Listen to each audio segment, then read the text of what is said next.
It's really important, guys, when you're in the modern age of sustainability, if you're coming out to catch or feed a fish, you really take good care of your fish.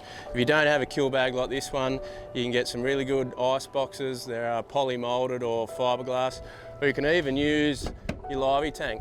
Put a few bags of ice in with a bit of salt water, get a nice slurry, keep your fish cool all day, they'll be fresh for the table at night time.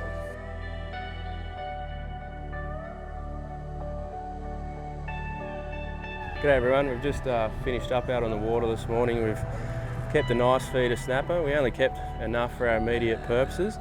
We've kept the fish on ice in a nice slurry. They're nice and firm. If you ever have a bend in your snapper, or any fish for that matter, particularly mackerel, try not to straighten them out, try to fillet them as they are.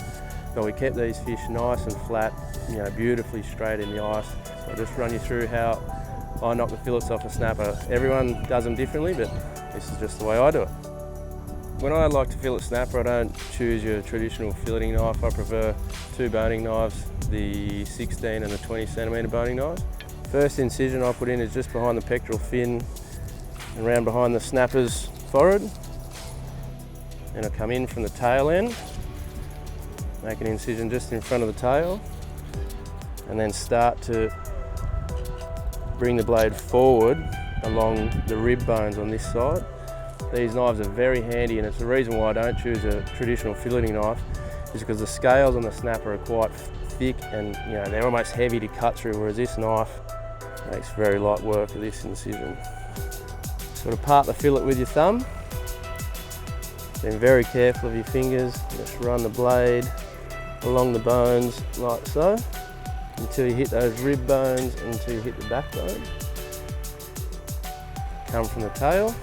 These fish have been on ice all morning in a little ice slurry in our cooler bag, and they're beautiful and firm at the moment. If you don't keep your fish on ice from immediately after capture, these fish will be soft. The fish is very soft. The fish bend. They're extremely difficult to fillet. Nowhere near as good to eat. Now, at this stage of the filleting process, I like to turn the fish over and repeat on the other side. And the reason I do this is if we take that fillet off, then the fish seems to, the fish will fall into where that fillet's come off and you'll get a bend, and it just makes it a little bit awkward to fillet. As if you turn the fish over while the fillet's still on, then you have a nice level fillet on the other side. Beautiful sharp knives. You can never have your knives too sharp. The sharper the knife is, the safer it is to use. The Victorinox knives are the preferred knives in the professional industry, butchers, chefs, and we love using them for, we're only recreational fishers, borderline weekend warriors, but we love these knives. They get the best results when you're filleting your fish, and you get the best outcomes on the dinner table. The Swibo range of blades are all stainless steel. They're corrosion resistant, and the handle are ergonomic handles. They're very comfortable to hold. You can fillet a few fish. They don't slip out of your hand at all. They're really grippy, genuinely nice knife to hold.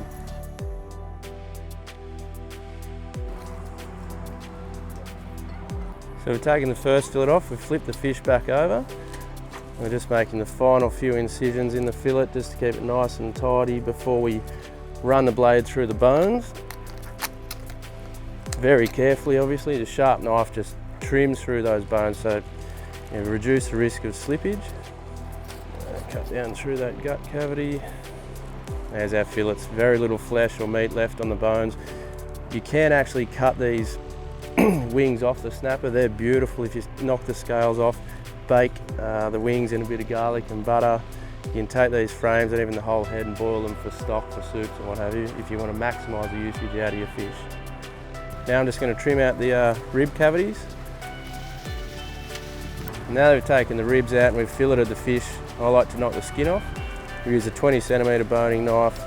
It's a long semi-flexy blade. When skinning your snapper, start from the tail end. Make an incision 5–10 mil up from the tail, grab the skin and drag the fillet towards it.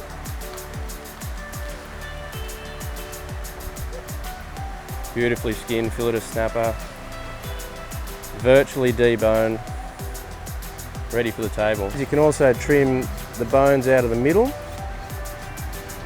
the remaining rib bones. They're pretty well either side of the bloodline on the back side of the fish.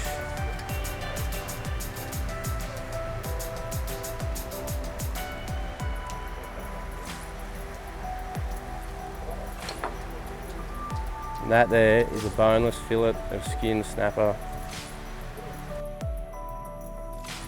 You'll notice during the course of filleting this fish, not once have I rinsed the fillets with fresh water.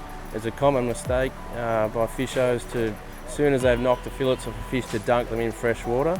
It actually softens the meat, makes them harder to work with, and they're nowhere near as good on the dinner table. So if you can, avoid washing your fillets with fresh water. If you have kept some salt water in your livey tank, you can put the fillets in some seawater, in some ice, so make a genuine slurry in the seawater, sit the fillets in for 10 minutes or so, and those fillets will firm up, they'll draw in some of the seawater, and they eat magnificently with that bit of ice slurry. We don't have that with us today, but we've not rinsed the fillets with fresh water. That's really important. Just finished filleting this fish. We've only used 2 of the 50 of the Swibo range. There's a lot of versatile blades.